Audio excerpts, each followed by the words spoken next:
بسم الله الرحمن الرحيم. قال المؤلف رحمه الله: باب تفسير التوحيد وشهادة أن لا إله إلا الله.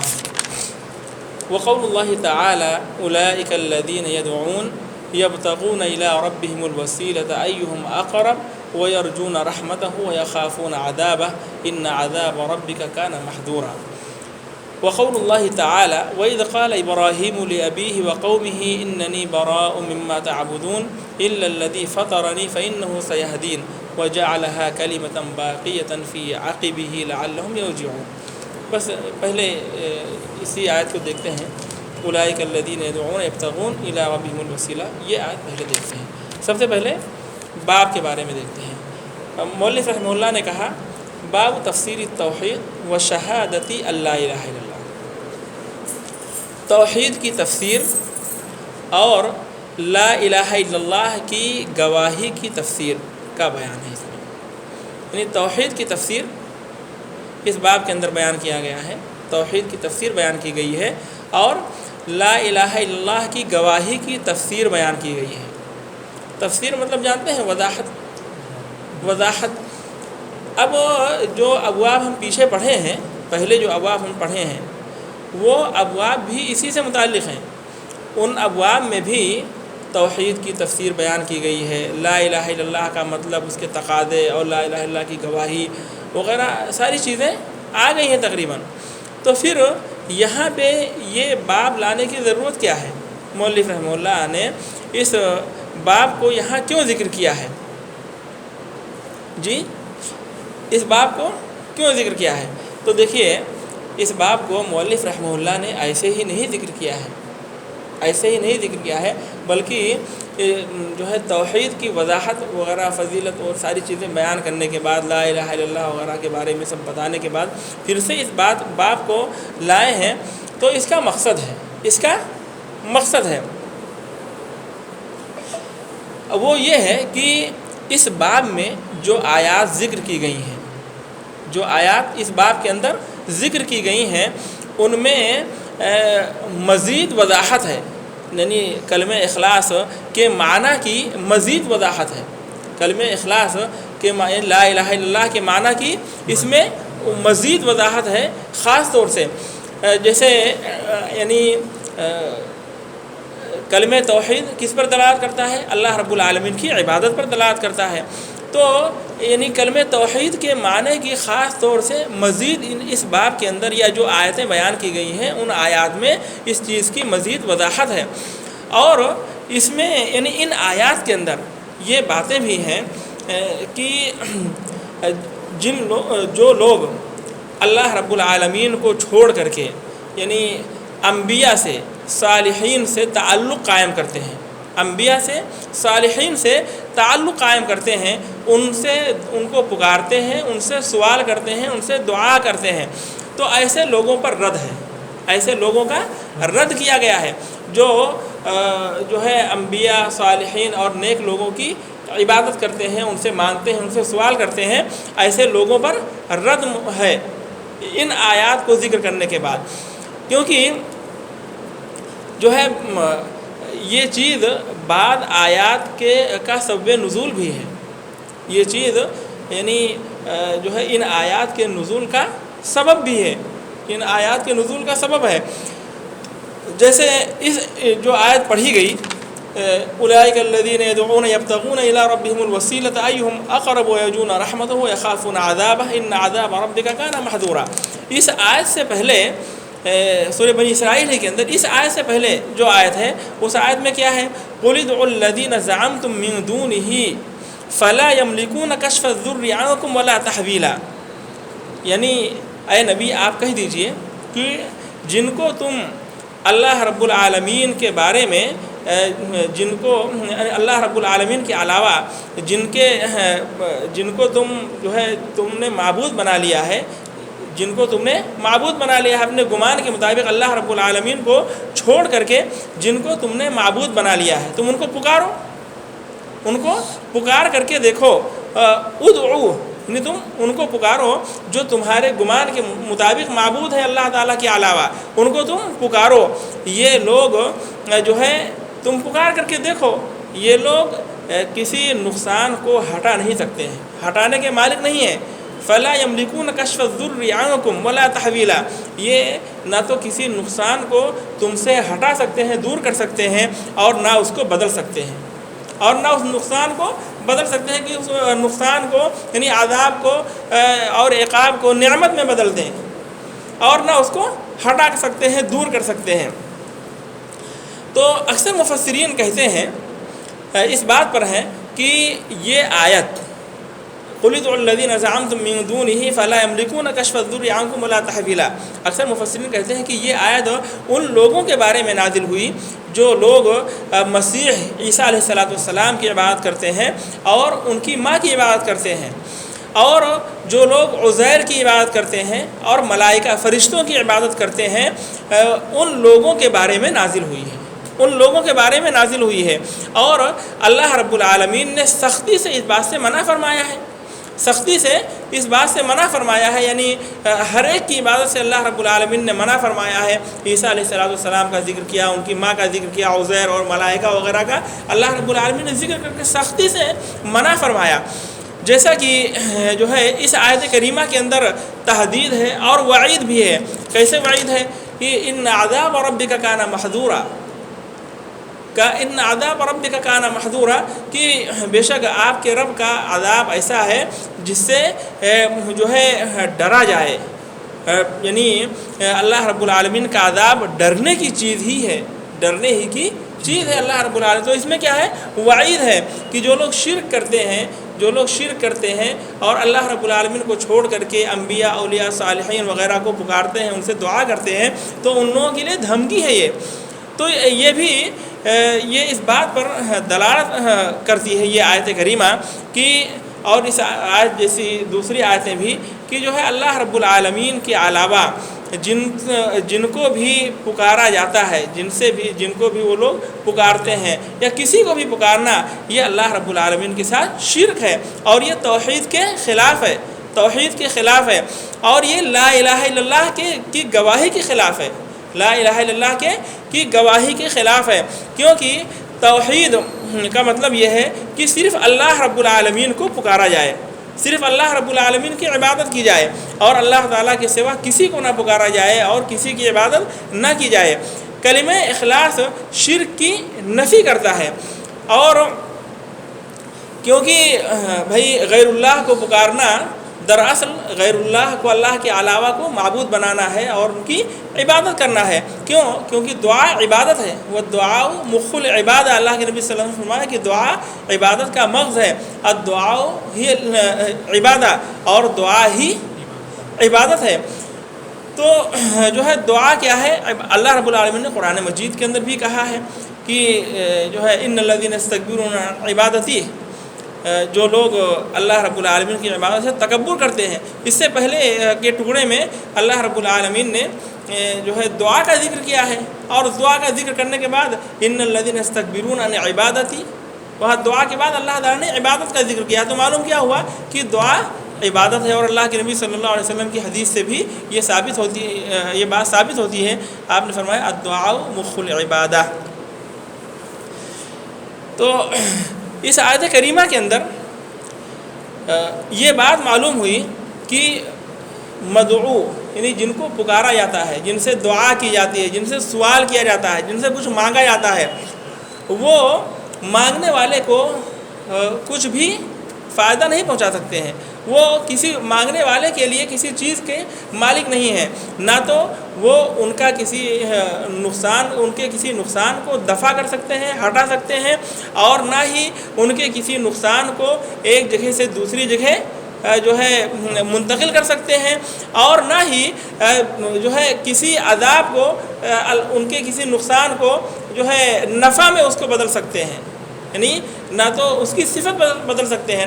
نقصان کی صفت یعنی نقصان کی ضد کیا ہے؟ نفع ہے، یعنی نقصان کو نہ تو وہ نفع میں تبدیل کر سکتے ہیں۔ یعنی اللہ کے نبی اللہ رب العالمین نے کیا اس آیت کے اندر فرمایا؟ اس آیت کا مطلب یہی ہے کہ مدعو جن کو پکارا جا رہا ہے وہ کسی چیز کے مالک نہیں ہیں، نہ تو وہ ان کے نقصان کو ہٹا سکتے ہیں، اور نہ ان کے اس نقصان کو ایک جگہ سے دوسری جگہ منتقل کر سکتے ہیں۔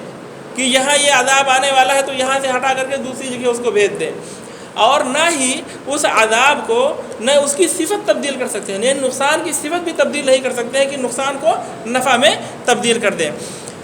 اگر چاہے جو ہے جس کو پکارا جا رہا ہے، چاہے وہ نبی ہو یا فرشتہ ہو یا جو ہے کوئی اور ولی ہو، کوئی بھی ہو، چاہے نبی ہو یا ملائکہ ہوں، فرشتے ہوں یا اور اولیاء وغیرہ ہوں، کوئی بھی جو ہے کسی بھی نقصان کو ہٹا نہیں سکتا ہے، ٹال نہیں سکتا ہے، نہ اس کی جگہ بدل سکتا ہے، اس کو منتقل کر سکتا ہے، اور نہ اس کی صفت تبدیل کر سکتا ہے، یعنی اس عذاب کو جو ہے نعمت میں تبدیل نہیں کر سکتا ہے۔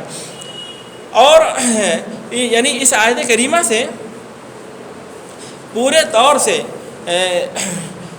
غیر اللہ کو پکارنے کا بطلان ثابت ہوتا ہے کہ غیر اللہ کو پکارنا باطل ہے، غیر اللہ کو پکارنا باطل ہے، اللہ رب العالمین کے علاوہ کسی کو نہیں پکارنا چاہیے۔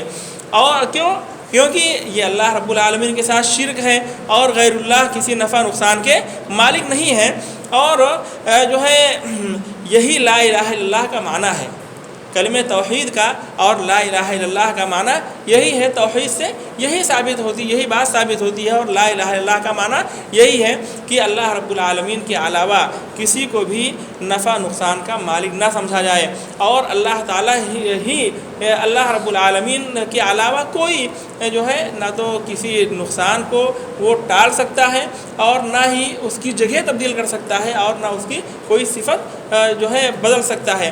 یہ اللہ رب العالمین ہی کی شان ہے، اللہ رب العالمین ہی کی شان ہے۔ اللہ رب العالمین کی عبادت میں اور بھی کسی چیز میں کوئی اللہ رب العالمین کا شریک نہیں ہے۔ تو اس باب میں جو ہے توحید کے معنی کی مزید وضاحت ہوئی ہے، اور لا الہ الا اللہ کی گواہی کے معنی یعنی کلمہ اخلاص لا الہ الا اللہ کے معنی کی مزید وضاحت ہے۔ اور جیسا کہ معلوم ہوا کہ جو ہے یہ آیت کریمہ ان لوگوں کے بارے میں نازل ہوئی جو مسیح وغیرہ کو، عیسیٰ علیہ السلام کو، ان کی ماں کو، اور فرشتوں کو، ملائکہ کو اور انبیاء وغیرہ کو پکارتے تھے، اور یہ سمجھتے تھے کہ یہ لوگ جو ہے کچھ ان کو فائدہ پہنچا سکتے ہیں۔ تو معلوم ہوا کہ یعنی یہ آیات بھی شرک کی جڑیں کاٹ رہی ہیں، کاٹنے کے لیے، شرک کا بالکل سے جڑ سے خاتمہ کرنے کے لیے صاحب کتاب نے، مؤلف رحمہ اللہ نے اس باب کا پھر سے ذکر کیا ہے۔ اس میں مزید جو ہے اس معنی کی وضاحت کے لیے، یعنی لا الہ الا اللہ کے معنی کی مزید وضاحت کے لیے مؤلف رحمہ اللہ نے اس باب کو ذکر کیا ہے۔ اب آئیے ہم دیکھتے ہیں یعنی اللہ رب العالمین کا فرمان، اولئک الذین یدعون یبتغون الی ربہم الوسیلہ ایہم اقرب ویرجون رحمتہ ویخافون عذابہ ان عذاب ربک کان محذورا۔ پہلی آیت سے ہم یعنی اس سے پہلے والی جو آیت ہے اس آیت سے اس کا ترجمہ ہم کرتے ہیں۔ اللہ رب العالمین نے اس سے پہلی والی آیت میں فرمایا قل ادعوا الذین زعمتم من دونہ فلا یملکون کشف الضر عنکم ولا تحویلا، یعنی تم اپنے گمان کے مطابق تم نے جن کو بھی معبود بنا رکھا ہے اللہ تعالیٰ کو چھوڑ کر کے، ان کو تم پکار کر کے دیکھو، ان کو تم پکارو، ان سے دعا کرو، فلا یملکون کشف الضر عنکم، وہ کسی نقصان کو تم سے ہٹا نہیں سکتے ہیں، ولا تحویلا، اور نہ اس کو تبدیل کر سکتے ہیں۔ پھر اللہ رب العالمین نے فرمایا جو ہے اللہ رب العالمین کے علاوہ کن لوگوں کو انہوں نے معبود گمان کر رکھا تھا، کن لوگوں کو، یعنی عیسیٰ علیہ السلام کو، ان کی ماں کو، اور عزیر کو، اور جو ہے فرشتوں کو، اور دیگر انبیاء وغیرہ صالحین وغیرہ کو، ان لوگوں کو انہوں نے معبود سمجھ رکھا تھا۔ اور یہ کون ہیں؟ سب صالحین ہیں، نیک لوگ ہیں، انبیاء ہیں، اور ملائکہ، فرشتے ہیں، اولیاء ہیں۔ ایسے نیک لوگوں کو انہوں نے اللہ رب العالمین کے علاوہ معبود گمان کر رکھا تھا، معبود بنا رکھا تھا۔ اللہ رب العالمین نے ان لوگوں کے بارے میں کیا فرمایا کہ یہ لوگ تم سے کسی نقصان کو نہیں ہٹا سکتے ہیں، اور نہ ہی اس کو تبدیل کر سکتے ہیں، بلکہ ان کی حالت کیا ہے، یعنی ان صالحین کی، انبیاء وغیرہ کی حالت کیا ہے؟ اللہ رب العالمین نے فرمایا اولئک الذین یدعون، جنہیں یہ لوگ پکارتے ہیں، یعنی جن لوگوں کو یہ پکارتے ہیں، کن کو پکارتے ہیں؟ یعنی انبیاء کو، ملائکہ کو، عیسیٰ علیہ السلام کو، عزیر کو، اور عیسیٰ علیہ السلام کی ماں کو، جن لوگوں کو یہ لوگ پکارتے ہیں، ان کا حال یہ ہے کہ وہ اپنے رب کے تقرب کی جستجو میں رہتے ہیں۔ یبتغون الی ربہم الوسیلہ، یہ لوگ، یہ انبیاء اور صالحین یہ اللہ رب العالمین کے تقرب کی جستجو میں رہتے ہیں، تلاش میں رہتے ہیں کہ کیا میں عمل کروں کہ اللہ رب العالمین سے قریب ہو جاؤں، اور ان کا آپس میں مقابلہ رہتا ہے کہ میں اللہ رب العالمین سے زیادہ قریب ہو جاؤں، میں اللہ رب العالمین سے زیادہ قریب ہو جاؤں، اور اللہ رب العالمین سے قریب ہونے کے اعمال یہ لوگ انجام دیتے ہیں۔ کیا فرمایا کہ ایہم اقرب، کہ ان میں سے کون زیادہ نزدیک ہو جائے، وَيَرْجُونَ رَحْمَتَهُ وَيَخَافُونَ عَذَابَهُ، وہ خود اللہ تعالیٰ کی رحمت کی امید رکھتے ہیں، وہ اللہ رب العالمین کی رحمت کی امید رکھتے ہیں۔ اگر وہ معبود ہوتے تو کیوں اللہ رب العالمین کی رحمت کی امید رکھتے، اور وہ کیوں اللہ رب العالمین سے قریب ہونے کی کوشش کرتے؟ اور وَيَخَافُونَ عَذَابَهُ، اور اللہ کے عذاب سے خوف زدہ رہتے ہیں۔ اگر یہ معبود ہوتے تو کیوں اللہ رب العالمین کے عذاب سے ڈرتے؟ ان عذاب ربک کان محذورا، اب بات بھی یہی ہے کہ تیرے رب کا عذاب ڈرنے کی چیز ہی ہے۔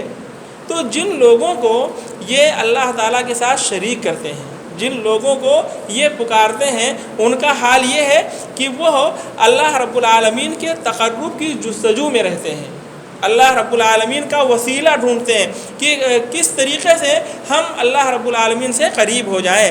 ایہم اقرب، کہ ان میں سے کون زیادہ نزدیک ہو جائے، ہر ایک یعنی مقابلہ ان کا یہی آپس میں کہ ہم جو ہے زیادہ عبادت کر کے، زیادہ نیکیاں کر کے اللہ رب العالمین سے سب سے زیادہ قریب ہو جائیں۔ ان کی کوشش یہ ہے، جن لوگوں کو یہ معبود بنائے ہوئے ہیں، اور وہ اللہ رب العالمین کی رحمت کی امید کرتے ہیں، اللہ تعالیٰ کے عذاب سے ڈرتے ہیں، اور اللہ رب العالمین کا عذاب ہے ہی ایسا کہ اس سے ڈرا جائے، اس سے ڈرا جائے۔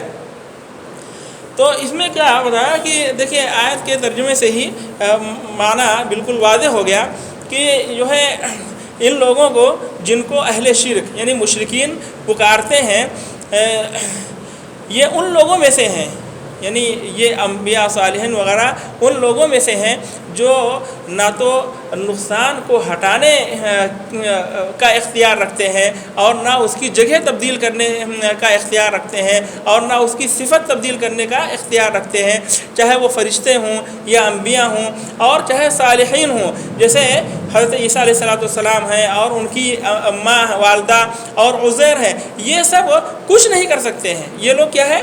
کچھ نہیں کر سکتے ہیں۔ ان سب کا دین کیا ہے؟ توحید ہے۔ ان سب کا دین توحید ہے۔ یہ سب توحید کی تحقیق کے لیے اور توحید کی دعوت دینے کے لیے آئے تھے، برخلاف ان لوگوں کے جو ہے ان کو اللہ تعالیٰ کے ساتھ شریک کرتے ہیں۔ یعنی جو لوگ ان کو اللہ تعالیٰ کے ساتھ شریک کرتے ہیں ان کا معاملہ کیا؟ وہ مشرک ہیں، وہ مشرک ہیں، جبکہ یہ لوگ کیا ہیں؟ موحد ہیں، اور اللہ رب العالمین کی توحید پر ہیں، اللہ تعالیٰ کی توحید کی دعوت دے رہے ہیں۔ اللہ رب العالمین نے ان کی صفت بیان کی، ان کی خوبی یہ بیان کی کہ یہ لوگ اللہ رب العالمین اپنے رب کے تقرب کی جستجو میں رہتے ہیں۔ ایہم اقرب، کہ ان میں سے کون اللہ رب العالمین سے زیادہ نزدیک ہو جائے۔ تو یہ لوگ کیا کرتے ہیں کہ اللہ رب العالمین کا قرب تلاش کرتے ہیں، قرب ڈھونڈتے ہیں، اللہ تعالیٰ کے تقرب کی تلاش میں رہتے ہیں۔ کس کے ذریعہ؟ اخلاص کے ذریعہ، اللہ تعالیٰ کے لیے عبادت کو خالص کر کے، اللہ رب العالمین کے اوامر میں اللہ رب العالمین کی اطاعت و فرمانبرداری کر کے، اور اللہ رب العالمین کی منہیات کو ترک کر کے، اللہ تعالیٰ نے جن چیزوں سے منع کر دیا ہے ان کو چھوڑ کر کے، یعنی اخلاص، اللہ رب العالمین کے لیے اخلاص ہے، اور اللہ رب العالمین کے حکم میں اللہ تعالیٰ کی اطاعت یہ لوگ کرتے ہیں، اور اللہ رب العالمین نے جن سے منع کیا ہے اس سے یہ لوگ رک جاتے ہیں۔ ان لوگوں کا کام یہ ہے۔ اور بتایا کہ سب سے بڑا تقرب کا ذریعہ، سب سے بڑا قرب تقرب کی چیز، یعنی قریب ہونے کی چیز، کسی سے قریب ہونے کی چیز، اسی کو قرب کہا گیا ہے۔ سب سے بڑا قرب کیا ہے؟ توحید ہے۔ توحید یہ سب سے بڑا قرب ہے۔ آپ پیچھے پڑھ چکے ہیں کہ اللہ رب العالمین توحید کے ہوتے ہوئے سارے گناہوں کو مٹا سکتا ہے، اور بغیر سزا دیے ہوئے ایک موحد کو، جبکہ اس کے بہت سارے گناہ ہوں گے، اس کو جو ہے ویسے ہی بغیر سزا دیے ہوئے اللہ تعالیٰ اس کو جنت میں داخل کر دے گا۔ تو توحید کی اتنی زیادہ فضیلت ہے، بتایا کہ توحید یہ سب سے بڑا قرب ہے، اسی کے ذریعے اللہ تعالیٰ نے اپنے انبیاء کو بھیجا، اپنے رسولوں کو بھیجا، اور توحید پر عمل کو اللہ رب العالمین نے سب سے پہلے واجب قرار دیا، اور اس کی دعوت کو اللہ رب العالمین نے سب سے زیادہ مقدم رکھا، اور انبیاء کو یہی حکم دیا کہ توحید پر رہو اور توحید کی دعوت دو۔ تو یہ سب یہی یعنی توحید ہی ایسی چیز ہے جو اللہ رب العالمین کے عفو درگزر کا باعث ہے، اللہ رب العالمین کی رضا، اللہ کی خوشی کا باعث ہے۔ اللہ رب العالمین نے ان لوگوں کی صفت بیان کی، وَيَرْجُونَ رَحْمَتَهُ وَيَخَافُونَ عَذَابَهُ، کہ یہ لوگ اللہ رب العالمین کی رحمت کی امید رکھتے ہیں اور اللہ رب العالمین کے عذاب سے ڈرتے ہیں۔ یہ اللہ تعالیٰ کے سوا کسی سے امید نہیں رکھتے ہیں، صرف اللہ سے امید رکھتے ہیں اور اللہ کے علاوہ کسی سے نہیں ڈرتے ہیں۔ تو یہی توحید ہے، یہی چیز کیا ہے؟ یہی وہ توحید ہے یہی وہ توحید ہے جو انسان کو شرک سے روکنے والی ہے، جو شرک سے روکنے والی ہے، اور یہی توحید ہے جس کی وجہ سے انسان صرف اللہ رب العالمین سے جو ہے لو لگاتا ہے، اللہ رب العالمین کی رحمت کی امید رکھتا ہے، اللہ تعالیٰ ہی سے ہر قسم کی امید رکھتا ہے، اور اللہ رب العالمین کے عذاب سے بھاگتا ہے، برخلاف ان لوگوں کے جو ہے ان لوگوں کو جو اس توحید پر ہے، جیسے انبیاء وغیرہ ہیں، انبیاء وغیرہ کو جو لوگ پکارتے ہیں، ان لوگوں کا طریقہ یہ نہیں ہے، ان لوگوں کا یہ طریقہ نہیں ہے، بلکہ وہ شرک کرتے ہیں اور ان سے جو ہے اپنی مرادیں مانگتے ہیں، ان سے دعا کرتے ہیں، ان سے سوال کرتے ہیں، ان کی عبادت کرتے ہیں۔ تو اللہ رب العالمین نے فرمایا کہ یہ لوگ جو ہے یعنی انبیاء اور صالحین اور ملائکہ وغیرہ قیامت کے روز ان کے شرک کا انکار کر دیں گے، ان کے شرک کا انکار کر دیں گے۔ جیسے آج جن لوگوں کو لوگ وسیلہ بنائے ہوئے ہیں، اولیاء کو، بزرگوں کو، اور پتہ نہیں کن کن لوگوں کو، تو یہ تمام ان کو تو اللہ رب العالمین نے فرمایا ان کو یہ بھی نہیں پتہ ہے کہ ہم کو کون پکار رہا ہے، اور ان کو یہ بھی نہیں معلوم، اپنے بارے میں نہیں پتہ کہ کس دن یہ اپنی قبر سے اٹھائے جائیں گے، تو دوسروں کے بارے میں ان کو کیا معلوم ہوگا۔ قیامت کے روز اللہ رب العالمین نے فرمایا کہ جن لوگوں کو یہ لوگ شریک کرتے ہیں، چاہے وہ انبیاء ہوں، فرشتے ہوں، کوئی بھی ہو، وہ سب کے سب وَيَوْمَ الْقِيَامَةِ يَكْفُرُونَ بِشِرْكِكُمْ، وہ تمہارے شرک کا انکار کر دیں گے، وہ تمہارے شرک کا انکار کر دیں گے کہ ہم کو یہ لوگ، اے اللہ ہم کو یہ لوگ شریک نہیں کرتے تھے۔ اور اللہ رب العالمین نے فرمایا وَإِذَا حُشِرَ النَّاسُ كَانُوا لَهُمْ أَعْدَاءَ، اور جس دن لوگ جمع کیے جائیں گے، یہی معبود یعنی جن لوگوں کی یہ عبادت کرتے تھے، جن کو پکارتے تھے، یہ ان کے دشمن ہو جائیں گے، یہ ان کے دشمن ہو جائیں گے۔ وَكَانُوا بِعِبَادَتِهِمْ كَافِرِينَ، اور ان کی عبادت کے کافر اور منکر ہو جائیں گے، کہیں گے کہ ہماری عبادت نہیں کرتے تھے تم، ہم تو خود اللہ رب العالمین کی عبادت کرنے والے تھے، تو یہ کیسے ہو سکتا تھا کہ تم جو ہے ہماری عبادت کرو۔ اچھا، اس میں جو ہے اس پورے واقعے میں اور اس تفصیل میں جو ہم لوگوں نے مطلب ابھی سنا اور پڑھا کہ جو آیت کی جو شان نزول ہے کہ لوگ کن کو پکارتے تھے؟ انبیاء کو، صالحین کو، عیسیٰ علیہ السلام کو، ان کی ماں کو، عزیر کو، ملائکہ وغیرہ کو پکارتے تھے۔ تو اس میں ان لوگوں پر بھی رد موجود ہے، ان لوگوں کا رد ہوتا ہے جو یعنی مشرکین میں سے ان لوگوں کا رد ہوتا ہے جو کہتے ہیں کہ شرک جو ہے صرف بتوں کو پوجنا، مجسموں کو پوجنا، وہاں سجدہ رکوع کرنا، یہ بتوں کو پوجنا ہی یہ شرک ہے، بتوں کی عبادت کرنا ہی شرک ہے۔ جیسے دیکھیے ابھی جیسے ہمارے معاشرے میں، ہمارے مسلمانوں میں بہت سارے لوگ مشرک ہیں، لیکن ان کے ہاں جمعہ کے خطبے اور دیگر بیانات وغیرہ میں توحید کا بیان ہوتا ہے، توحید کا بیان ہوتا ہے، شرک کا بیان ہوتا ہے، توحید کی فضیلت بیان کرتے ہیں، شرک کی مذمت بیان کرتے ہیں، لیکن شرک کرتے ہیں، توحید پر نہیں ہے۔ جب ان سے کہا جاتا ہے تو بولتے یہ سب جو ہم لوگ کر رہے ہیں یہ شرک نہیں ہے، شرک تو کیا ہے؟ بتوں کو پوجنا اور بتوں کی عبادت کرنا ہے۔ تو ان کا بھی اس میں رد موجود ہے، کیونکہ اللہ رب العالمین نے جو آیت کریمہ نازل کی ان لوگوں کے بارے میں جو فرشتوں کی عبادت کرتے تھے، عزیر کی عبادت کرتے تھے، عیسیٰ علیہ السلام کی، ان کی ماں کی عبادت کرتے تھے، یہ کون ہے؟ انبیاء ہیں، صالحین ہیں اور فرشتے ہیں۔ تو معلوم ہوا کہ چاہے بت ہو، چاہے اشخاص ہوں، افراد ہوں، فرشتے ہوں، کوئی بھی ہو، اللہ تعالیٰ کو چھوڑ کر کے جس کو بھی پکارا جائے، جس سے بھی دعا کیا جائے، جس سے بھی مانگا جائے، یہ سب کے سب شرک ہے، یہ سب کے سب شرک ہے، چاہے انبیاء ہوں، صالحون ہوں، ملائکہ وغیرہ ہوں۔ اور یہ بھی معلوم ہوا کہ یعنی مردوں سے یا جو غائب ہیں، جو غائب لوگ ہیں، ان سے دعا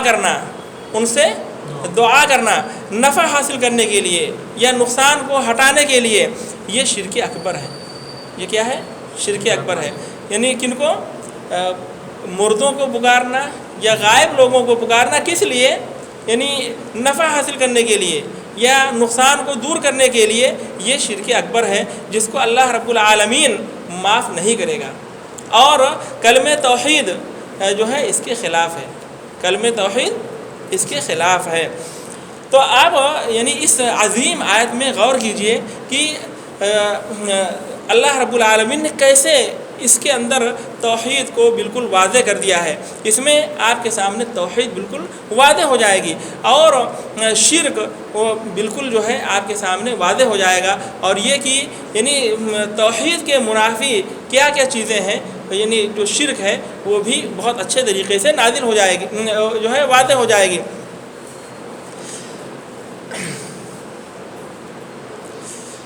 کیونکہ معلوم ہو کہ یہ آیت کس کے بارے میں نازل ہوئی ہے، یعنی جن لوگوں کی یہ لوگ عبادت کرتے تھے، فرشتوں کے بارے میں، عیسیٰ علیہ السلام کے بارے میں، ان کی ماں کے بارے میں، عزیر کے بارے میں، تو یہی لوگ مراد ہیں۔ اللہ رب العالمین کے قول قُلِ ادْعُوا الَّذِينَ زَعَمْتُم مِّن دُونِهِ، الَّذِينَ زَعَمْتُم مِّن دُونِهِ سے یہی لوگ مراد ہیں، ان کے یعنی اپنے گمان کے مطابق تم نے جن کو معبود بنایا ہے ان کو پکارو، ان کو پکار کے دیکھو، وہ کسی نقصان کو ہٹانے کے مالک نہیں ہے تم سے، یہ ان سے جو ہے کوئی نقصان کو ہٹا نہیں سکتے ہیں، ولا تحویلا، اور نہ ہی اس کی جگہ تبدیل کر سکتے ہیں، اس کو بدل سکتے ہیں۔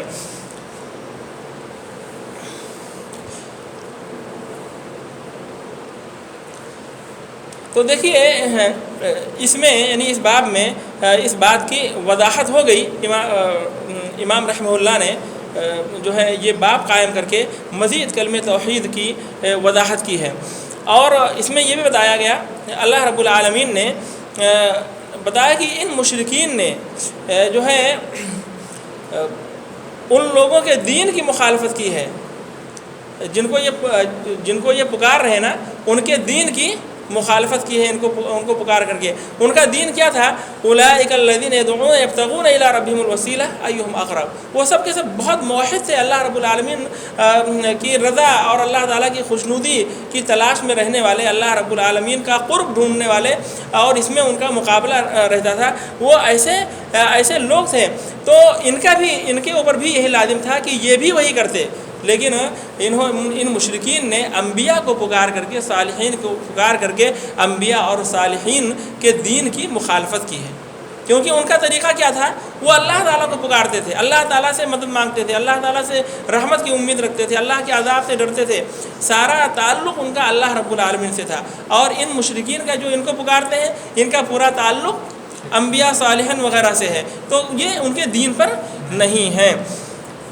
تو اس میں یہ بھی یعنی توسل کے بارے میں دیکھیے،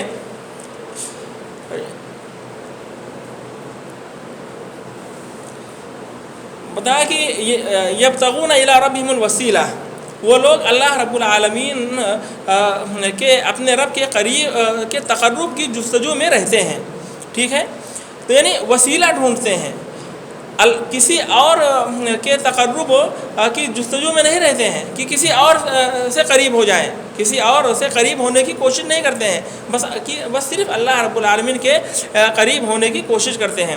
اور بتایا کہ یعنی سب سے بڑا وسیلہ اللہ رب العالمین سے جڑنے کا سب سے بڑا وسیلہ کیا ہے؟ توحید ہے، جس کے ساتھ اللہ رب العالمین نے انبیاء کو اور رسولوں کو بھیجا ہے، اور جس کی وجہ سے جس توحید کے لیے اللہ رب العالمین نے مخلوقات کو پیدا کیا، وما خلقت الجن والانس الا لیعبدون۔ اب توسل جو ہے یعنی وسیلہ اللہ رب العالمین کے اسماء اور صفات سے وسیلہ لگانا چاہیے، جیسے کہ اللہ رب العالمین نے فرمایا کہ وَلِلَّهِ الْأَسْمَاءُ الْحُسْنَى فَادْعُوهُ بِهَا، جیسے نیک اعمال ہے، اعمال صالحہ کا وسیلہ، اسی طریقے سے جو ہے دعا کا وسیلہ، اور جو ہے اللہ رب العالمین کے اسماء حسنہ اور صفات علیٰ کا وسیلہ۔ فرمایا وَلِلَّهِ الْأَسْمَاءُ الْحُسْنَى فَادْعُوهُ بِهَا، اللہ رب العالمین کے اچھے اچھے نام ہیں، تو اللہ رب العالمین کو انہی ناموں سے یاد کرو۔ جیسا کہ اذکار میں، دعائے معصورہ وغیرہ میں جو ہے توسل کا ذکر ہے، توسل کا ذکر ہے، یعنی اللہ رب العالمین کے اسماء اور صفات کے ذریعہ توسل کا ذکر ہے، اور اللہ رب العالمین کے اسماء اور صفات کے ذریعہ دعا کرنے کا آداب بتائے گئے ہیں۔ جیسا کہ اللہ کے نبی صلی اللہ علیہ وسلم نے فرمایا اللہم انی اسألک بأن لک الحمد لا الہ الا انت المنان بدیع السماوات والارض یا ذا الجلال والاکرام۔ یہاں اللہ کے نبی صلی اللہ علیہ وسلم نے اللہ رب العالمین کے اسماء میں سے اللہم، یہ بھی اس میں اعظم ہے، اور پھر اس کے بعد میں المنان بدیع السماوات والارض یا ذا الجلال والاکرام، اس سے اللہ کے نبی صلی اللہ علیہ وسلم نے دعا کی ہے، یہ وسیلہ ہے اسماء اور صفات سے۔ اور اسی طریقے سے اللہ کے نبی صلی اللہ علیہ وسلم کی دعا میں سے ہے اللہم انی اسألک بأنک انت اللہ لا الہ الا انت الاحد الصمد الذی لم یلد ولم یولد ولم یکن لہ کفوا احد۔ اور اس کے علاوہ بہت سارے اعمال صالحہ ہیں اور بہت سارے اذکار ہیں جو جس میں بتایا یعنی اللہ رب العالمین کے اسماء اور صفات کے ذریعہ دعا کرنے کے آداب بتائے گئے ہیں، اور دعا کرنا بتایا گیا ہے کہ اللہ تعالیٰ کے اسماء اور صفات کو سے دعا کرنا چاہیے، اس کے ذریعہ اللہ تعالیٰ کو پکارنا چاہیے۔ اللہ کے نبی صلی اللہ علیہ وسلم نے اس کو بتایا، آپ نے اس کا طریقہ بتا دیا، جیسے کہ یہ دعا جو بتائی گئی آپ کے سامنے۔ اب اس میں دیکھیے کس طریقے سے اس کے اندر یعنی شرک کی جڑیں کاٹ دی گئی ہیں، شرک کی جڑیں کاٹ دی گئی ہیں، اور کہیں بھی شرک کا کوئی نام و نشان باقی نہیں ہے ان دعاؤں میں اور اس وسیلے کے اندر، اس وسیلے کے اندر۔ جبکہ جو وسیلہ آج کل ہمارے معاشرے میں رائج ہے، ہمارے یہاں مشرکین میں، ان کے ہاں کیا ہے، پورا کا پورا شرک ہی ہے، پورا کا پورا شرک ہے۔ اور لیکن اس وسیلے میں جس کا اللہ رب العالمین جس کو اختیار کرنے کا حکم دے رہا ہے، جس کے ذریعہ دعا کرنے اور اللہ کو پکارنے کا حکم دے رہا ہے، اس میں شرک کا شائبہ تک نہیں ہے، پورے طور سے توحید کی بات کہی گئی ہے اور خالص توحید کی بات ہے اس میں۔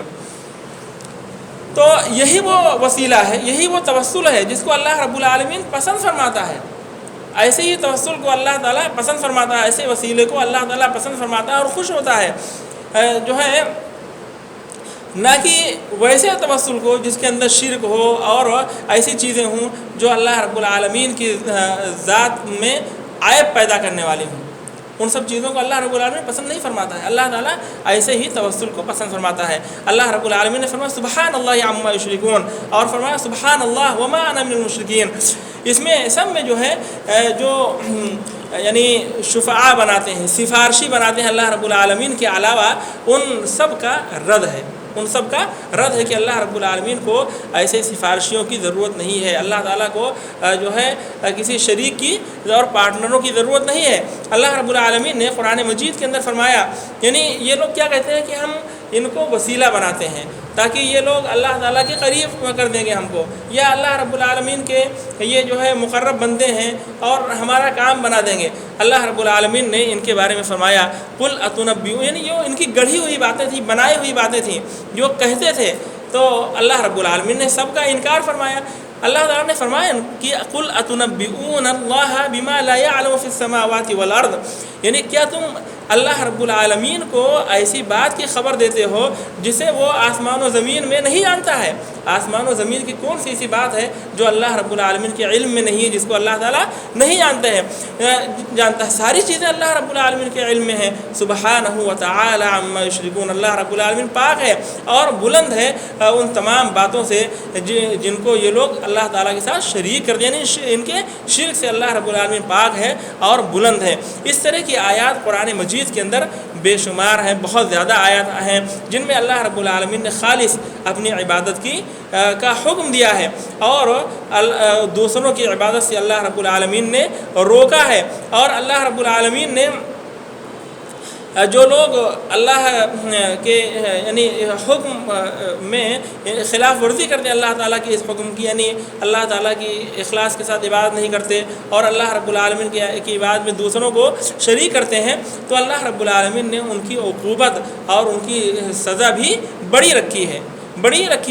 اور جیسا کہ اللہ رب العالمین نے جب پیغمبروں کو بھیجا، رسولوں کو بھیجا توحید کی دعوت کے لیے، اللہ رب العالمین کی عبادت کی طرف بلانے کے لیے، تو پیغمبروں کا انہوں نے انکار کیا، پیغمبروں کی تکذیب کی اور اللہ رب العالمین کی عبادت نہیں کی، توحید کا انہوں نے انکار کیا اور شرک پر قائم رہے، تو اللہ رب العالمین نے ان کو ہلاک و برباد کیا، تباہ کیا، یعنی ان کی ہلاکت و بربادی کی اصل وجہ شرک ہے، اصل وجہ شرک ہے۔ بعض لوگ جو ہے یہ کہتے ہیں، جیسے اللہ رب العالمین نے بہت سارے لوگ جیسے قوم شعیب ہے، قوم لوط وغیرہ ہیں اور دوسری قومیں، ان کی بعض برائیاں اللہ تعالیٰ نے خاص طور سے ذکر کی ہیں، جیسے ناپ تول میں کمی اور ان کے اندر بے حیائی والی باتیں، ان سب کا اللہ تعالیٰ نے ذکر کیا ہے۔ تو بعض لوگوں کو یہ شبہ ہوتا ہے کہ یہ شرک کی وجہ سے تباہ نہیں کیے گئے بلکہ ان برائیوں کی وجہ سے تباہ کیے گئے، تو اس کا جواب یہ ہے کہ اول تو وہ شرک کی وجہ سے تباہ کیے گئے، شرک کے ساتھ ساتھ یہ دوسری برائیاں بھی ان کے ہاں موجود تھیں جس کا اللہ رب العالمین نے ذکر کیا ہے، جس کا اللہ تعالیٰ نے ذکر کیا ہے، ورنہ ان کی تباہی کی اصل وجہ، بربادی کی وجہ تو شرک ہی ہے۔ اگر شرک نہیں ہوتی تو یہ بات بھی نہیں ہوتی، اگر شرک نہیں ہوتا ان کے اندر تو یہ بے حیائیاں اور ناپ تول میں کمی وغیرہ کی یا دیگر برائیوں والی باتیں بھی نہیں آتی ان کے اندر۔ دیکھیے حضرت نوح علیہ السلام کی بات آئی، نوح علیہ السلام نے جب توحید کی دعوت دی تو ان کی قوم والوں نے کیا کہ وما نراک اتبعک الا الذین هم اراذلنا بادی الرائے، اور ہود علیہ السلام سے ان کی قوم والوں نے کہا ما جئنا ببینۃ وما نحن بتارکی آلہتنا عن قولک وما نحن لک بمؤمنین۔ صالح علیہ السلام کے بارے میں کہا قد كنت مرجوا فینا موجوعا قبل هذا اتنهانا ان نعبد ما يعبد آباؤنا۔ شعیب علیہ السلام سے کہا الصلاۃ تأمرک ان نترک ما يعبد آباؤنا۔ تو اللہ رب العالمین نے جو انبیاء کرام کا قصہ بیان کیا ہے قرآن مجید کے اندر، اپنی کتاب کے اندر، آپ اس پہ غور کیجئے کہ انبیاء علیہ السلام نے کس کی دعوت دی؟ توحید کی دعوت دی اور شرک سے انہوں نے روکا۔ جب انبیاء کی انہوں نے اس معاملے میں مخالفت کی، نافرمانی کی، انہوں نے توحید کو اختیار نہیں کیا، شرک پر جمے رہے، تو اللہ رب العالمین نے ان کو تباہ و برباد کر دیا اور جو ہے ہمیشہ مشرکین کا یہی انجام ہوتا رہے گا قیامت تک۔ جو ہے جو بھی اللہ رب العالمین کے ساتھ شرک کرے گا اور شرک پر جمع رہے گا، اس کے ساتھ یہی سب ہونے والا ہے، دنیا اور آخرت اس کی برباد ہونے والی ہے۔ تو دیکھیے اللہ رب العالمین نے فرمایا اولئک الذین یدعون یبتغون الی ربہم الوسیلہ۔ اللہ رب العالمین نے فرمایا اس آیت کے اندر، یعنی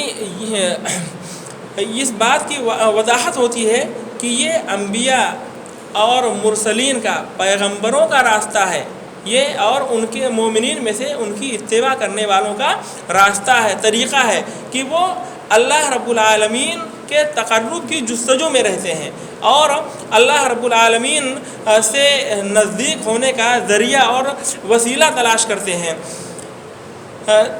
یعنی قتادہ رحمہ اللہ نے فرمایا، اس آیت کی تفسیر میں فرمایا کہ یعنی تقربوا الیہ بطاعتہ والعمل بما یرضیہ، کہ جو ہے اللہ رب العالمین سے قریب ہونا ہے اللہ رب العالمین کی اطاعت کے ذریعہ، اور ایسے عمل کے ذریعہ اللہ رب العالمین سے قریب ہونا مراد ہے جس عمل کو اللہ رب العالمین پسند فرماتا ہے۔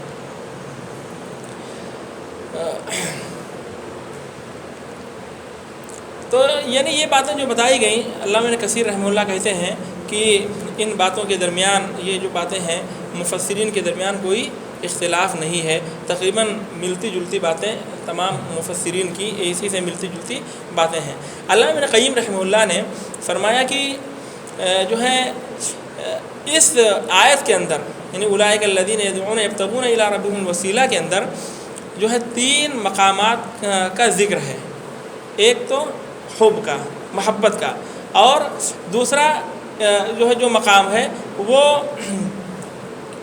بتایا کہ جو ہے ایک حب کا، محبت کا، اور محبت یعنی ابتغاء التقرب الیہ، یعنی اللہ رب العالمین کا تقرب چاہنا، تقرب ڈھونڈنا، اور دوسرا جو ہے اعمال صالحہ کے ذریعہ اللہ رب العالمین یعنی کا وسیلہ لگانا، اعمال صالحہ کے ذریعہ اللہ رب العالمین کے قریب ہونا، والتوسل الیہ بالاعمال الصالحہ۔ اور تیسرا مقام بتایا کہ اللہ یعنی خوف اور رجا کا خوف، امید اور رجا کا خوف ہے۔ تو بتایا اس آیت کریمہ کے اندر یہ تین مقام موجود ہیں۔ کیا؟ ایک تو محبت کی بات ہے، اور وہ کیا ہے؟ یبتغون الی ربہم الوسیلہ، اور دوسرا توسل اللہ رب العالمین کی طرف جو ہے وسیلہ لگانا، اللہ رب العالمین کے تقرب کی جستجو کرنا، کس کے ذریعہ؟ اعمال صالحہ کے ذریعہ۔ اور تیسرا یعنی خوف، وَيَرْجُونَ رَحْمَتَهُ وَيَخَافُونَ، رحمت کی امید اور جو ہے عذاب کا خوف۔ یہ تین مقامات ہیں، اور بتایا کہ یہی توحید کی حقیقت ہے، اور دین اسلام کی حقیقت یہی ہے۔ جیسا کہ ایک حدیث میں ہے، اللہ کے نبی صلی اللہ علیہ وسلم نے فرمایا، اصل میں یہ جو ہے اللہ کے نبی صلی اللہ علیہ وسلم نے معاویہ بن حیدہ سے کہا تھا، معاویہ بن حیدہ القشیری سے کہا تھا، انہوں نے نبی کریم صلی اللہ علیہ وسلم سے کہا کہ واللہ یا رسول اللہ ما اتیتک الا بعد ما حلفت عدد اصابعی هذه الا آتیک، کہ اللہ کی قسم، اے اللہ کے رسول صلی اللہ علیہ وسلم، میں آپ کے پاس جو ہے نہیں آیا ہوں مگر جتنی میری انگلیاں ہیں نا، یہ اتنی انگلیوں کے برابر، ان کی گنتی کے برابر قسم کھانے کے بعد میں آپ کے پاس آیا ہوں۔ یعنی میں نے قسم کھا رکھی تھی کہ میں آپ کے پاس نہیں آؤں گا، میں نے یعنی بار بار میں نے قسم کھائی تھی کہ میں آپ کے پاس نہیں آؤں گا، اور آپ کی دعوت میں قبول نہیں کروں گا، میں مسلمان نہیں ہوں گا، اسلام میں داخل نہیں ہوں گا، میں نے اس بات کی قسم کھا لی تھی۔ لیکن جو ہے اللہ رب العالمین نے ان کے قسمت میں، ان کی تقدیر میں ہدایت لکھی تھی، تو اللہ تعالیٰ نے دل میں بات ڈال دی اور اللہ کے نبی صلی اللہ علیہ وسلم کے پاس پہنچ گئے۔ تو جب پہنچے تو انہوں نے سوال کیا اللہ کے نبی صلی اللہ علیہ وسلم سے، کیا سوال کیا؟ فَبِالَّذِي بَعَثَكَ بِالْحَقِّ، اس ذات کی قسم جس نے آپ کو حق کے ساتھ مبعوث کیا ہے، بھیجا ہے، آپ بتائیے مَا بَعَثَكَ بِهِ، کہ اللہ رب العالمین نے کس چیز کے ذریعے آپ کو بھیجا ہے، کیا دے کر کے بھیجا ہے؟ تو آپ نے فرمایا کہ الاسلام، اسلام دے کر کے بھیجا ہے۔ تو انہوں نے، معاویہ بن حیدہ کہتے ہیں کہ پھر انہوں نے یعنی میں نے پوچھا کہ اسلام کیا ہے؟ تو آپ نے فرمایا ان تسلم قلبک وان توجہ وجہک الی اللہ، کہ تم اپنے دل کو اللہ تعالیٰ کے حوالے کر دو، اللہ تعالیٰ کے سپرد کر دو، اور اپنے چہرے کو اللہ رب العالمین کی طرف لگا دو، اپنے چہرے کو اللہ رب العالمین کی طرف لگا دو، یعنی پورے طور سے تم اللہ رب العالمین کے سپرد ہو جاؤ، اللہ تعالیٰ کے حوالے کر دو اپنے آپ کو۔ یہ جو ہے اسلام ہے۔ اور نماز جو ہے فرض نمازوں کو ادا کرو، اور فرض زکوٰۃ کو دو، اور بھی اللہ کے نبی صلی اللہ علیہ وسلم نے اس میں یہ بات بتائی۔ تو دیکھیے جو ہے کیا بتایا کہ دین توحید کی حقیقت یہی ہے کہ اس میں محبت بھی ہو، اور جو ہے اعمال صالحہ کے ذریعہ اللہ رب العالمین سے قریب ہونے کی جستجو اور کوشش ہو، اور خوف اور رجا ہو۔ اور اس میں بھی یہ بات جو ہے اللہ کے نبی صلی اللہ علیہ وسلم نے اسلام کے بارے میں جب انہوں نے سوال کیا تو آپ نے یہی کہا کہ ہر دم اللہ رب العالمین کی طرف بالکل سے پورے طور سے تم اللہ تعالیٰ کی طرف متوجہ رہو۔ اور ایک روایت میں اللہ کے نبی صلی اللہ علیہ وسلم نے فرمایا کہ جو ہے اسلام کی علامات ہیں، اسلام کی جو ہے نشانیاں ہیں، اسلام کی جو نشانیاں ہیں، واضح نشانیاں ہیں اسلام کی، اور علامات ہیں، آرام سے اس کو آپ ڈھونڈ سکتے ہیں، اور ان علامتوں کو اور ان نشانیوں کو اور اسلام کی روشنیوں کو دیکھ کر کے آپ اس پر چل سکتے ہیں۔